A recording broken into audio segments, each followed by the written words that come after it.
மாண்புமிகு எதிர்க்கட்சி தலைவர் திரு உதயநிதி ஸ்டாலின் அவர்கள்.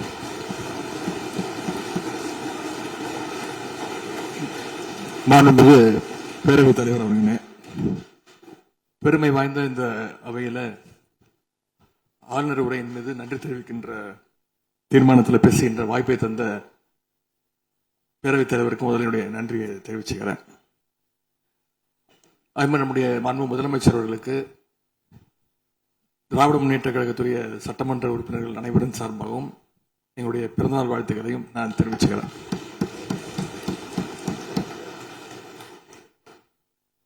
இந்த புதிய ஆட்சி அமைஞ்சு சரியா 40 நாட்கள் கடந்திருக்கு. ஆளுநர் உரையின் போது நானும் எங்களுடைய சட்டமன்ற உறுப்பினர்களும் இந்த 40 நாட்கள்ல இந்த அரசு என்னென்ன பணிகள் செஞ்சிருக்கு, ஏதாவது திட்டங்கள் கொண்டு வந்திருக்காங்களா, ஏதாவது சாதனைகள் செஞ்சிருக்காங்களான்னு ஆவலோடு காத்துக்கிட்டு இருந்தோம். எங்களுக்கு வெறும் ஏமாற்றம் மட்டுமே எஞ்சியது. அப்படி எதுவுமே ஆளுநர் உரையில எங்களுடைய கண்களுக்கு படவில்லை, எங்களுடைய காதுகளுக்கு கேட்கவில்லை. அதே ஒரு நம்பிக்கை வாக்கெடுப்பின் போது நான் பேசும்பொழுது குறிப்பிட்டு பேசினேன். ஆளுநர் வருவாரு, ஆளுநர் உரையின் மீது வந்து பேசும்போது தமிழ்தாய் வாழ்த்துக்கு முதலிடம் கொடுங்க அப்படின்னு சொன்னேன். பேரவையின் அனுமதியுடன் அலுவல் நேரம் நீட்டிக்கப்படுகிறது. அதே போல தமிழ்தாய் வாழ்த்து முதல்ல பாடப்பட்டுச்சு. உடனடியாக தேசிய கீதமும் பாடப்பட்டுச்சு. தமிழ்தாய் வாழ்த்து ஒரு முறையும் தேசிய கீதம் 2 முறையும் பாடப்பட்டுச்சு. மரபு மீறல் நடந்திருக்கு. இதுவரை கடைபிடிக்கப்பட்டு வந்த மரபை மீறி 2 முறை தேசிய கீதம் பாடப்பட்டிருக்கு. இதே கோரிக்கையை இதற்கு முன்பு இருந்த ஆளுநர் எங்களுடைய ஆட்சி காலத்திலையும் வச்சிருந்தார். ஆனா எங்களுடைய தலைவர் அப்பொழுது மிக உறுதியாக இருந்து இந்த அவையுடைய இறையாண்மையை நாங்க பாதுகாத்திருக்கிறோம். பதவியேற்பு தான் ஆளுநர் மாளிகையில நடந்துச்சு. அங்க அவர் கேட்டுக்கொண்டபடி தேசிய கீதம் வந்தே மாதரம் எல்லாம் பாடினாங்க. ஆனா இப்போ ஆளுநர் உரை மக்களால் தேர்ந்தெடுக்கப்பட்ட பிரதிநிதிகள், சட்டமன்ற உறுப்பினர்கள் நாம பணி செய்கின்ற இந்த சட்டமன்றத்தில் தான் வாசிக்கப்பட்டிருக்கு. இது நம்மளோட டெரிட்டரி. இந்த நம்மளுடைய டெரிட்டரிய ஏன் ஆளுநர்கிட்ட கொடுக்கிற அளவுக்கு இங்க என்ன காம்ப்ரமைஸ் நடந்துச்சு அப்படின்னு மக்கள் கேட்க ஆரம்பிச்சிருக்காங்க. மாண்பு உறுப்பினர், ஆளுநர் உரையாற்ற வந்தபோது தமிழ்தாய் முதல்ல பாடப்பட வேண்டும் என்கின்ற இந்த அரசின் உறுதியான கொள்கையில் நாங்கள் நின்றோமா, இந்த அவை நின்றதா என்பதை நீங்கள் முதல்ல பார்க்க வேண்டும். நாட்டுப்பண் 2 முறை பாடியதில் என்ன தவறு என்று எனக்கு தெரியவில்லை. நாட்டுப்பண் 2ஆம் முறை பாடியது தவறு என்று நீங்கள் சொல்ல வருகின்றீர்களா? அப்படி தவறு என்றால் அது எந்த அடிப்படையில் தவறு என்று சொல்ல வருகிறீர்கள்? நமக்கு வேண்டியது நம்முடைய தாய்மொழிக்கு முக்கியத்துவம் தர வேண்டும், உறுதியாக நிற்க வேண்டும். இந்த அரசு எந்த சர்ச்சையும் ஏற்படுத்தாமல் நிதானமாக உறுதியாக தாய் தமிழ்தான் எங்களுக்கு அடிப்படை என்பதை வைத்து தமிழ்தாய் வாழ்த்தை பாட வைத்தார்களா இல்லையா? அந்த தமிழ்தாய் வாழ்த்தை பாட முடியாமல் வேறு விதமாக இந்த அவை திசை திருப்பப்பட்டு பல்வேறு பிரச்சனைகளுக்கெல்லாம் ஆளான காரணங்களை எல்லாம் 22ஆம் ஆண்டு பார்த்தோம், 23 பார்த்தோம், 24 பார்த்தோம், 25 பார்த்தோம், 26 பார்த்தோம். இந்த ஆண்டு தமிழ்தாய் வாழ்த்தை முதலில் பாட வைத்து தேசிய கீதத்தை 2 முறை பாடியதில் எந்த தவறும் இருப்பதாக நாங்கள் கருதவில்லை. அப்படி பாடியது தவறு நீங்களும் கருதிடக்கூடாது என்று நான் சொல்ல விரும்புகின்றேன்.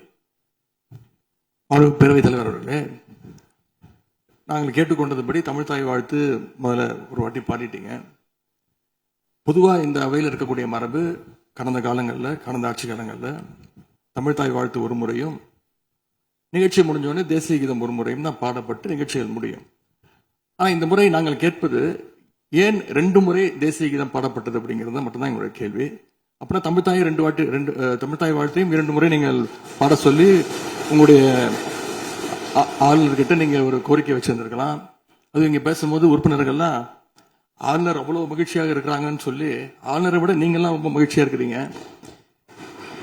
தமிழ்த்தாய் வாழ்த்தை ஆளுநர் முன்னாடி நாங்க பாடி காட்டிட்டோம் அப்படின்னு பெருமை பொங்கி இங்க எல்லாம் பேசிக்கிட்டு இருக்கிறீங்க. நீங்க சொல்றத பார்த்தா தமிழ்த்தாய் வாழ்த்தை விட ஆளுநர் தான் உங்களுக்கு முக்கியம் அப்படிங்கிற எண்ணம் எங்களுக்கு ஏற்படுது, மக்களுக்கும் ஏற்பட்டுக்கிட்டு இருக்கு. பொதுப்பணித்துறை அமைச்சர். மாண்புமிகு பேரவைத் தலைவர்களே, தமிழ்த்தாய் வாழ்த்து எங்களுடைய முதல்வருக்கு உயிருக்கு எந்த அளவிற்கு முக்கியமோ அதே அந்த அளவுக்கு நாங்கள் முக்கியத்துவத்தை தருவோம்.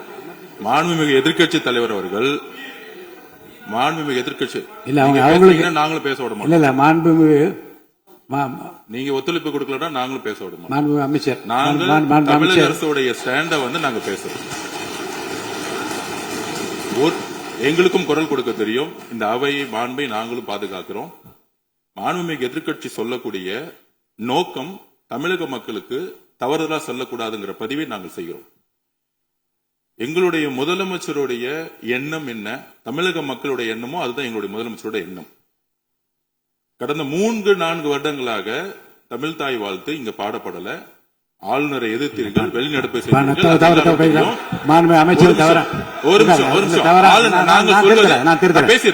பேசி முடிக்கிறேன். ஆளுநர் முன்பு ஆளுநர் முன்பு மாண்புமிகு அமைச்சர் ஒண்ணு தமிழ்த்தாய் வாழ்த்து பாடப்பட்டது. இல்ல நான் சொன்னது, நான் கருத்து என்னன்னா ஆளுநர் முன்பு பாடப்பட்டது கிடையாது. அதுதான் நான் சொல்ல வரேன். நான் பேசிடுறேன். ஆளுநர் புறக்கணித்தார், அதற்கு பின்பு பாடப்பட்டது. ஒரு நிமிஷம் நான் பதிவு பண்ண, ஒரே நிமிஷம் நான் பதிவு பண்ணிடுறேன். நான் எங்களுடைய பதிவை நாங்க பதிவு பண்ணிடுறோம். அதுல சொன்ன வார்த்தைகள் எங்களுக்கு கஷ்டமா இருந்துச்சு. காம்ப்ரமைஸ்ங்கிற வார்த்தை எங்களுக்கு கடினமா இருந்துச்சு. நாங்க திருப்பியும் நாங்க பதிவு பண்ணிக்கிறோம். எந்த விதமான காம்ப்ரமைஸும் கிடையாது. தமிழ்த்தாய் வாழ்த்தை முதலில் பாடப்பட்டது எங்களுடைய முதலமைச்சருடைய வெற்றி, தமிழக மக்களுடைய வெற்றிங்கிறத நாங்க பதிவு பண்ணி எந்த காம்ப்ரமைஸும் இங்க நடக்கல. அதை நாங்க பதிவு பண்றோம். உறுப்பினர் பேரவைத் தலைவர்களே, நாங்க மீண்டும் அதான் கேட்கிறோம். தமிழ்த்தாய் வாழ்த்து ஒரு முறை பாடிட்டீங்க, அதற்கு வாழ்த்துக்கள். ஏன் தேசிய கீதம் 2 முறை பாடப்பட்டுச்சு? அப்ப ஆளுநர்கிட்ட நீங்க கோரிக்கை வச்சிருக்கனால நீங்க தேசிய கீதம் 2 முறை பாட பண்ணணும்னா நாங்க தமிழ்த்தாய் வாழ்த்து 2 முறை இல்ல 3 முறை நாங்க போடுவோம்னு சொல்லி அதை நீங்க செஞ்சு காட்டிருக்கணும். அதுதான் நான் கேட்கிறேன். உங்களுக்கு இப்ப ஆளுநர் முக்கியமா, தமிழ்த்தாய் வாழ்த்து முக்கியமா அப்படிங்கறத நான் இந்த அரசுகிட்ட நான் கேட்க விரும்புறேன். ஆட்டுக்கு தாடியும் நாட்டுக்கு ஆளுநரும் தேவையில்லைன்னு சொன்னவர் பேரறிஞர் அண்ணா அவர்கள். அவரை உங்க கொள்கை தலைவர் லிஸ்ட்ல அட்டாச்சும் பண்ணியிருக்கிறீங்க. ஆனா இன்னைக்கு ஆளுநரை தலையில வச்சு கொண்டாடிட்டு இருக்கீங்க. நான் கேட்க விரும்புவது, நீங்க எல்லாம் சேர்ந்து மாண்புமிகு எதிர்க்கட்சி தலைவர் அவர்களுக்கு ஒன்று சொல்றேன். ஆளுநருக்குரிய மரியாதை மட்டும்தான் தரப்பட்டது. யாரையும் தலையில வைத்து கொண்டாட வேண்டிய அவசியம் இந்த அரசுக்கு இல்லை. இந்த அவையை பொறுத்த வரைக்கும்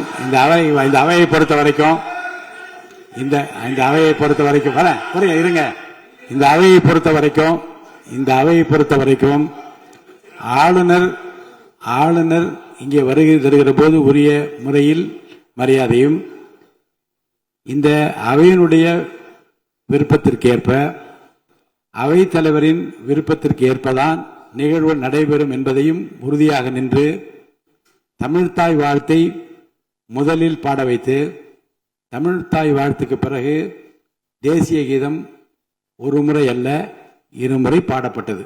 அதில் எந்த விதமான தவறும் கிடையாது. அதில் உள்நோக்கு கற்பிப்பது தவறு என்று நான் கூறுகின்றேன். அவை முன்னவர் மாண்புமிகு பேரவைத் தலைவர்களே, அவை முன்னவர்கள் அதற்கான விளக்கத்தை சொல்லியிருக்கிறார்கள். இந்து அறநிலையத்துறை அமைச்சர் அவர்கள் விளக்கத்தை சொன்னார்கள். நீங்கள் அதற்கும் விளக்கத்தை கேட்டு பதிலளித்திருக்கிறீர்கள். மீண்டும் மீண்டும் அவர் சொல்வதற்கெல்லாம் பதிலளிப்பதற்கு அவை நேரமில்லை. மாண்புமிகு எதிர்க்கட்சி தலைவர் அவர்கள். மாண்புமிகு பேரவைத் தலைவர்களே, முன்னாள் அமைச்சர், அறநிலையத்துறை அமைச்சர் அதற்கான சரியான விளக்கத்தை கொடுத்திருக்கிறார். இப்போ இருக்கக்கூடிய மாண்புமிகு அமைச்சர் அவர்களும் சில விளக்கங்களை கொடுத்திருக்கிறார்.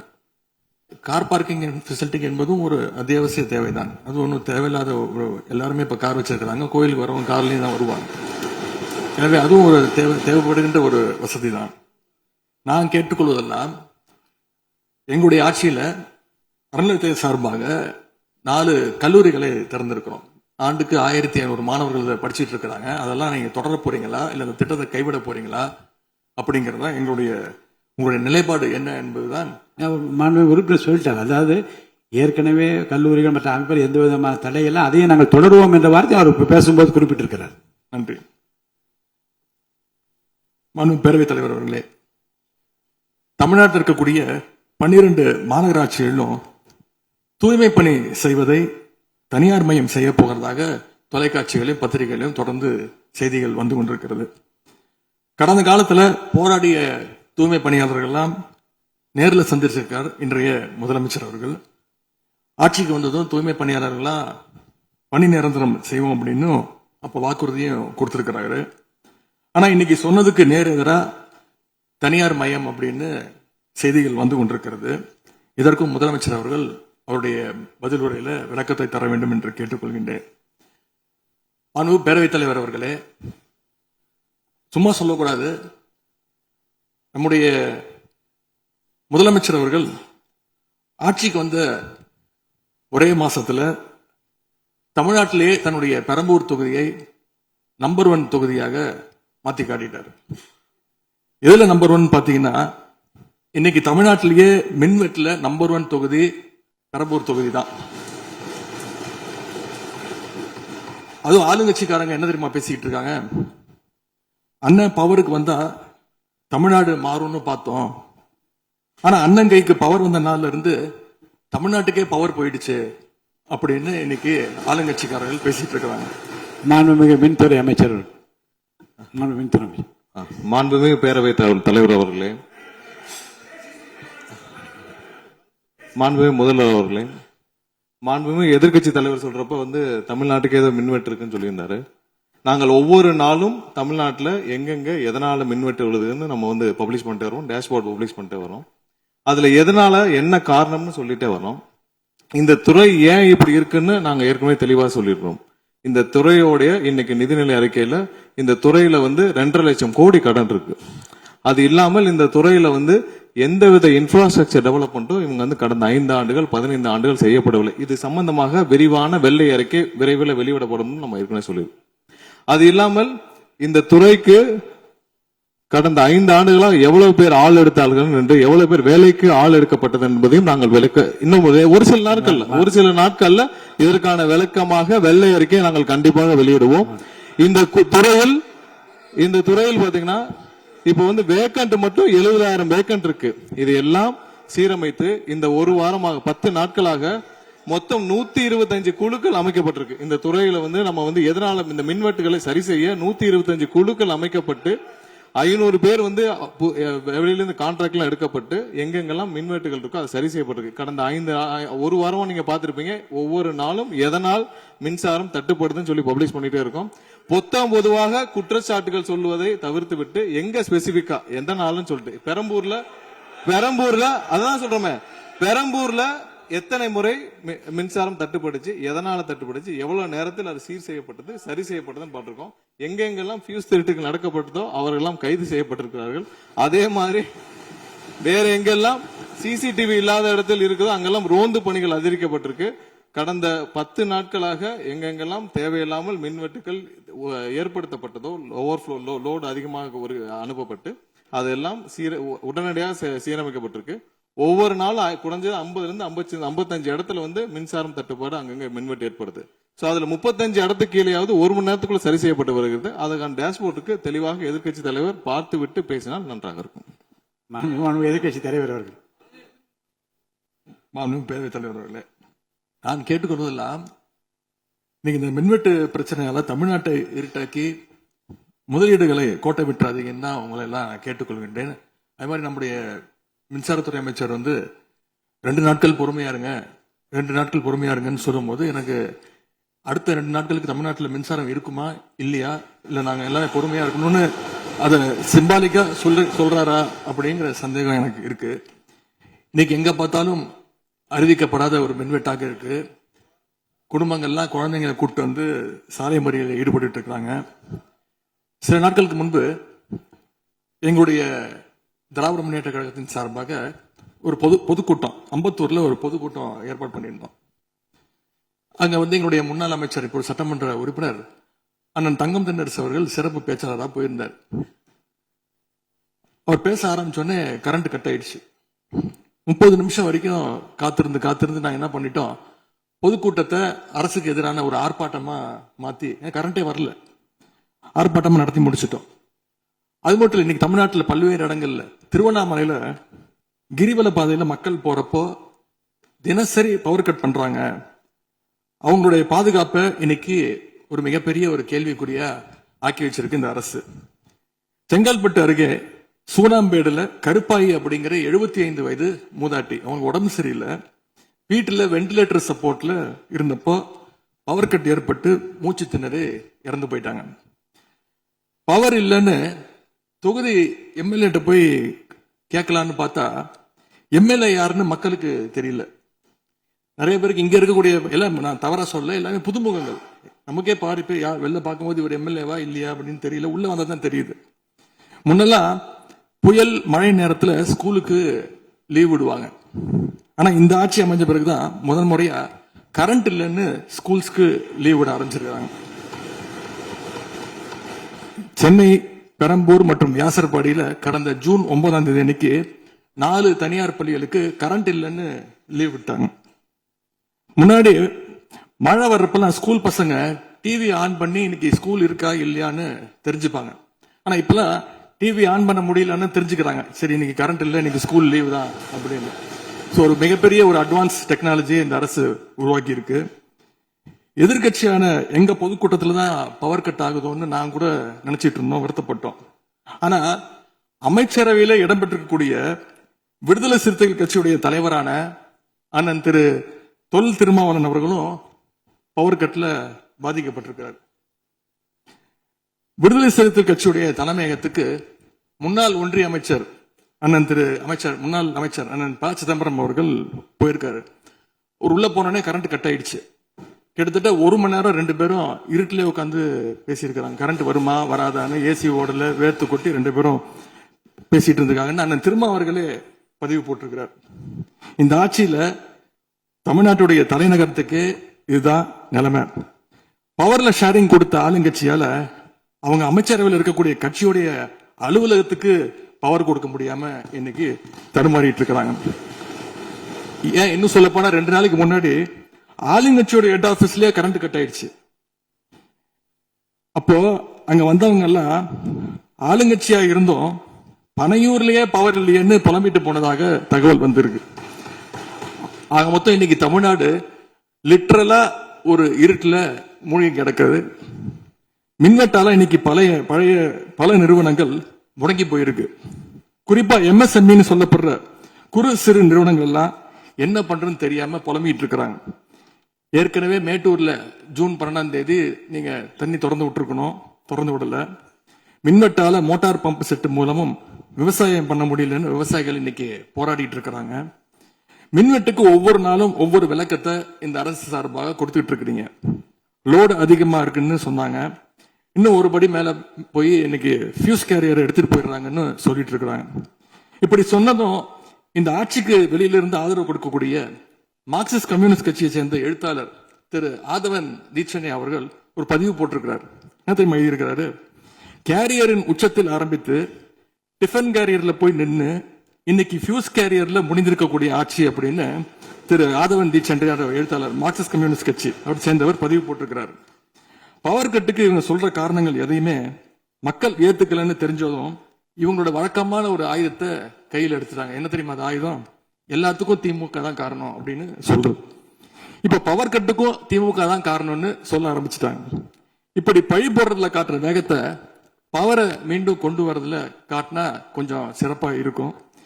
எங்க ஆட்சியில ஏற்படாத மின்வெட்டு இந்த ஆட்சியில தொடர்ந்து இவ்வளவு அதிகமாக ஏற்பட என்ன காரணம்?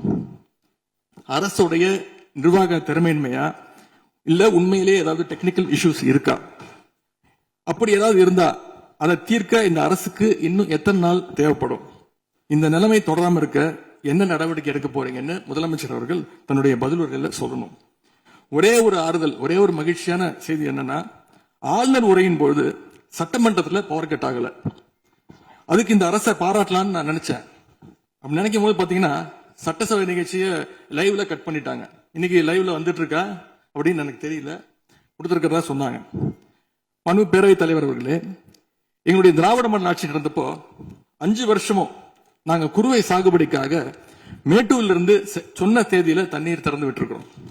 ஆனா புதிய அரசு ஆட்சிக்கு வந்திருக்கக்கூடிய இந்த சமயத்துல மேட்டூர் அணையில நீர் திறக்கிற அளவுக்கு அங்க தண்ணீர் இல்லை. குறிப்பா ஜூன் மாசத்துல 9.91 டிஎம்சி தண்ணீரை தமிழ்நாட்டுக்கு திறந்து விடணும்னு காவிரி நதிநீர் மேலாண்மை ஆணையம் கர்நாடகாவுக்கு உத்தரவு போட்டது. ஆனா இந்த நிமிஷம் வரைக்கும் அந்த உத்தரவை கர்நாடகா நிறைவேற்றல. அதை நிறைவேற்ற முதலமைச்சர் என்ன செய்ய போறாருன்னு பதிலுரையில சொல்லணும். அதேபோல் டெல்டாவில் 6 லட்சம் ஹெக்டேர் அளவுக்கு குறுவை சீசன்ல குறுவை சாகுபடி ஆகும். இந்த முறை மேட்டூர் அணையில தண்ணீர் திறக்காததால அரசு அறிவிச்சிருக்கக்கூடிய குறுவை சிறப்பு தொகுப்பு ஸ்பெஷல் பேக்கேஜ் 134 கோடி ரூபாய்க்கு அறிவிச்சிருக்கிறீங்க. அது பத்தலன்னு இன்னைக்கு விவசாயிகள் போராடிட்டு இருக்கிறாங்க.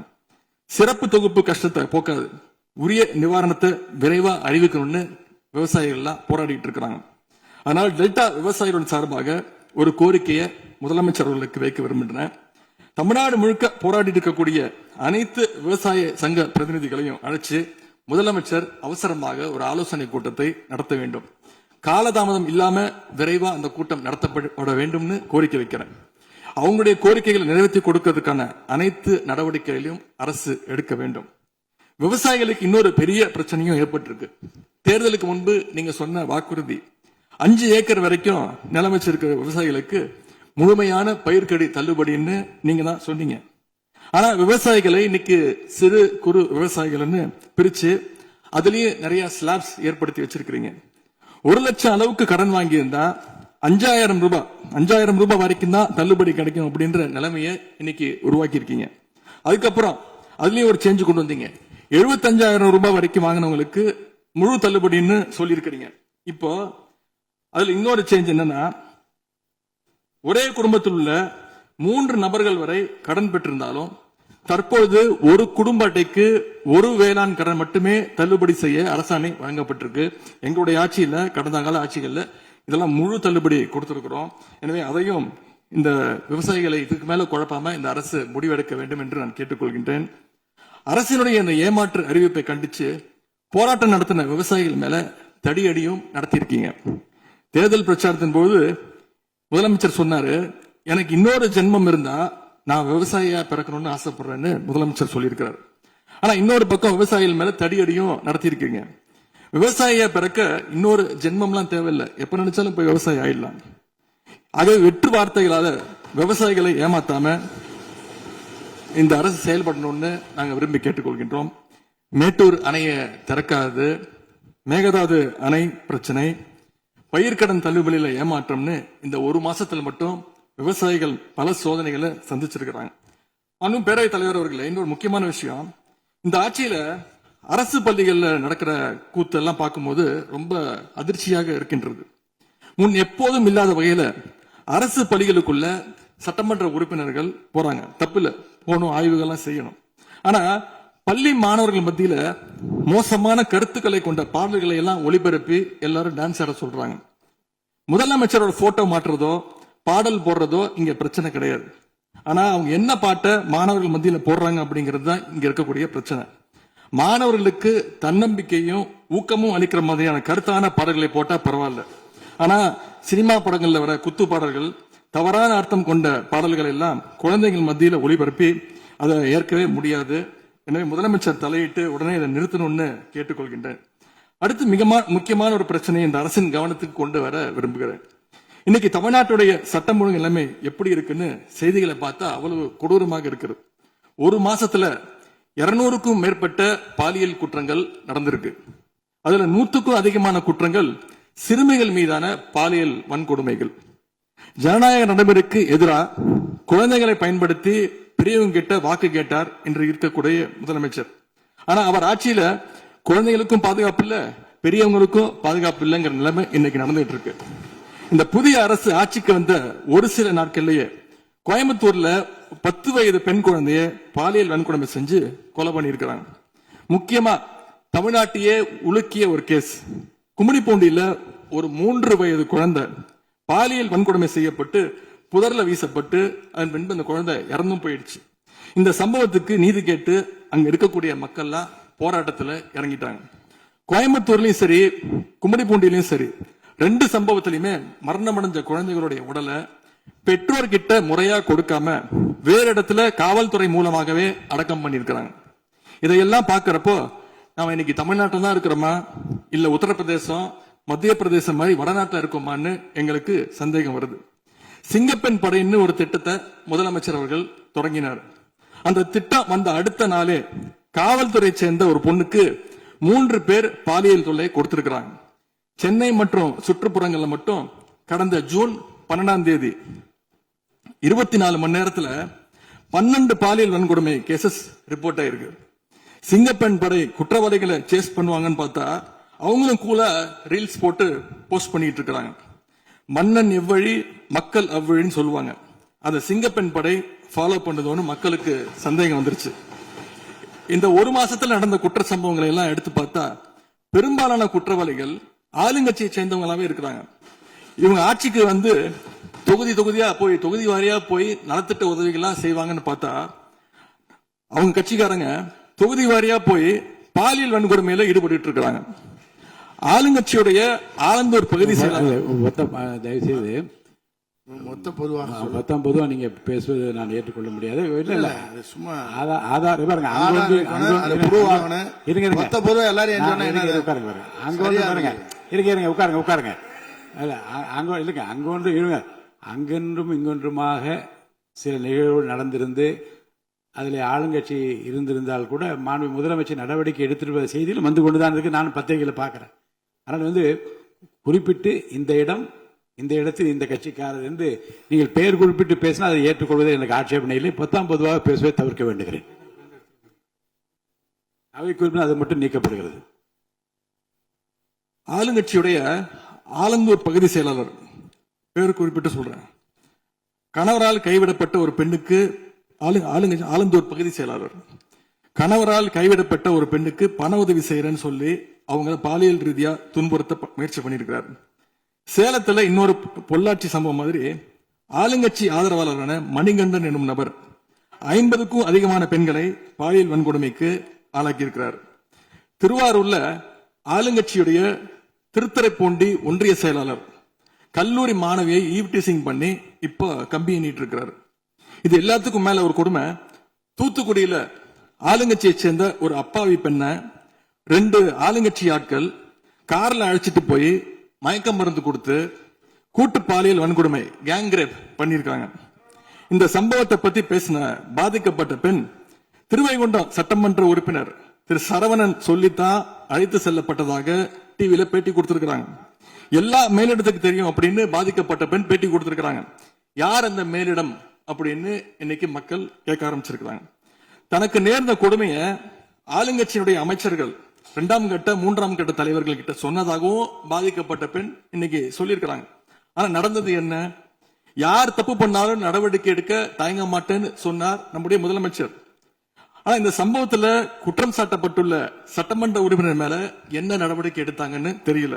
அதுக்கு மாறா பாதிக்கப்பட்ட பெண்ணை கட்சியிலிருந்து நீக்கி இருக்கீங்க. இதுக்கு பேர் தான் மாற்றமா? இதுக்கு பேர் தான் தூய சக்தியா அப்படின்னு மக்கள் கேட்கிறாங்க. முதலமைச்சர் அவர்களே, மாண்பு பேரவைத் தலைவர் அவர்களே, நம்முடைய முதலமைச்சர் அவர்கள் 6 மாசம் டைம் எடுத்துட்டு வந்து சட்டம் ஒழுங்கை நிலைநாட்டுற வரைக்கும் நாங்க காத்துட்டு இருக்க முடியாது, நாடும் தாங்காது. இதை பத்தி கேள்வி எழுப்பினா கூட காவல்துறைக்கு பொறுப்பு வைக்கக்கூடிய முதலமைச்சர் எதுவும் பேச மாட்டேங்கிறார். To remain silent in the face of evil is itself evil அப்படின்னு ஒரு பழமொழி உண்டு.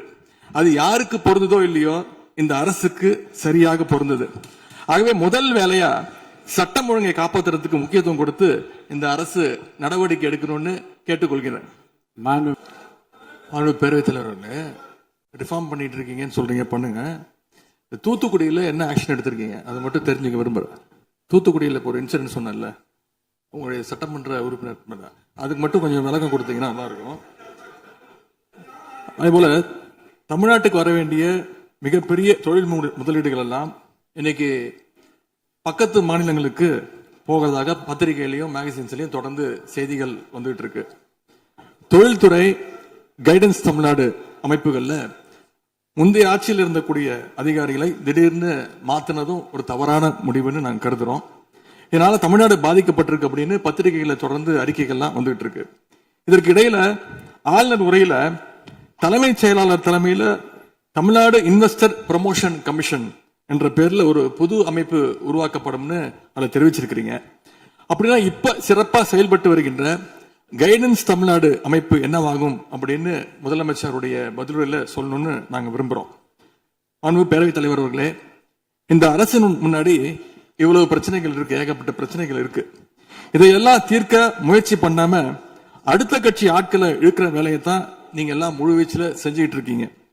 இந்த அரசின் மீதான நம்பிக்கை வாக்கெடுப்பின் போது நான் குறிப்பிட்டு சொன்னேன், புதுமையான ஆட்சின்னு சொன்னீங்க, கடைசியில புஷ்பா பட ஆட்சியை கொடுத்திருக்கீங்கன்னு குறிப்பிட்டு பேசியிருந்தேன். அந்த அளவுக்கு குதிரை பேரம் தொடர்ந்து நடந்துகிட்டு இருக்கு. அப்படி பேசின அப்புறமாவது எதிர்கட்சி தலைவர்களுக்கு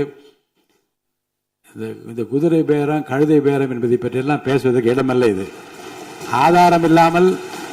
ஆதாரம் இல்லாமல் எந்த பேரத்தை பற்றி பேசுவதை நான் அனுமதிக்க முடியாது. அடுத்த இதுக்கு போலாம். 3 சீட்டர் சோஃபா 3 சீட்டர் சோஃபா இன்னைக்கு 5 சீட்டர் சோஃபாவா அப்கிரேட் பண்ணிருக்கீங்க. ஏற்கனவே சோஃபா அனுப்பி அடுத்த கட்சி ஏற்கனவே சொல்லியாச்சு. இன்ஸ்டாமார்ட்ல பொருட்களை வாங்குற மாதிரி எம்எல்ஏக்களை வாங்கிட்டு இருக்கீங்க, ரிஃபார்ம் பண்ணிட்டு இருக்கீங்க, வாங்கி ராஜினாமா செய்ய வச்சு விட்டுருக்கீங்க. தூத்துக்குடியில என்ன ஆக்ஷன் எடுத்திருக்கீங்க அதை மட்டும் தெரிஞ்சுக்க விரும்புறேன். முக்கியமா இந்த ஆள் பிடிக்கிற வேலையை நிப்பாட்டிட்டு இனியாவது ஆட்சி நிர்வாகத்துல நீங்க கான்சென்ட்ரேட் பண்ணுங்கன்னு உங்களை எல்லாம் கேட்டுக்கிறேன். மாண்பு பேரவைத் தலைவர் அவர்களே, உங்களுடைய தேர்தல் முக்கியமான வாக்குறுதிகள் படிச்சு வேலை இல்லாத இளைஞர்கள் அவங்களுக்கு எல்லாம் 4500 ரூபாய் மாசம் 4500 ரூபாய் தருவேன்னு சொல்லியிருக்கிறீங்க. அது சீக்கிரம் 6 மாசத்துல கொடுங்க. மகளிருக்கு நீங்க சொன்ன உரிமை தொகை மாதம் 2500 ரூபாய் உரிமை தொகை, வருஷத்துக்கு 6 கேஸ் சிலிண்டர், தாய்மாமன் சீர், இதெல்லாம் 6 மாசத்துல கொடுப்பீங்கன்னு நான் நம்புறோம். இதெல்லாம் எப்படி கொடுக்க போறீங்க அப்படின்னு ஒரு டைம் லைனை முதலமைச்சர் தன்னுடைய பதிலுரையில சொல்லணும்னு கேட்டுக்கிறோம். அதேபோல் சட்டம் ஒழுங்கு சீர்கேடு, மின்வெட்டு, விவசாயிகள் பிரச்சனை ஆகியவற்றில் முதலமைச்சர் அவர்கள் தலையிட்டு உடனடியாக ஒரு தீர்வு காண வேண்டும். ஆளுநர் உரையில இதற்கான விளக்கம் இல்லாததால முதலமைச்சருடைய பதிலுரையாவது இதெல்லாம் இருக்கும்னு நாங்க எதிர்பார்க்கிறோம். இப்ப நான் கேட்டதுக்கெல்லாம் வழக்கம் போல பழக்க தோஷத்துல எல்லாத்துக்குமே திமுக தான் காரணம்னு எங்க மேல பழிய தூக்கி போடாம தப்பிச்சுக்காம தீர்வை நோக்கியதா முதலமைச்சருடைய பதில் இருக்கணும்னு நான் விரும்பி கேட்டுக்கொள்கின்றேன். ஆளுநர் உரையில இருமொழி கொள்கை, மாநில உரிமை, சமூக நீதி, மகளிர் முன்னேற்றம்னு திமுக சொன்னதையே ப்ளூ பிரிண்டா ஃபாலோ பண்ணி இந்த அரசுடைய கொள்கை முடிவுகளா அறிவிச்சிருக்கிறீங்க. இதை நாங்க வரவேற்கிறோம். மற்றபடி ஆளுநர் உரையில தமிழ்நாட்டுடைய வளர்ச்சிக்கான ரோடு மேப் எதுவும் இல்லைன்னு கூறிக்கொண்டு முழுக்க முதலமைச்சருடைய புகழுரையாகத்தான் இந்த ஆளுநரை அமைஞ்சிருக்குன்னு சொல்லி வாய்ப்புக்கு நன்றி கூறி விடைபெறுகின்றேன். நன்றி, வணக்கம்.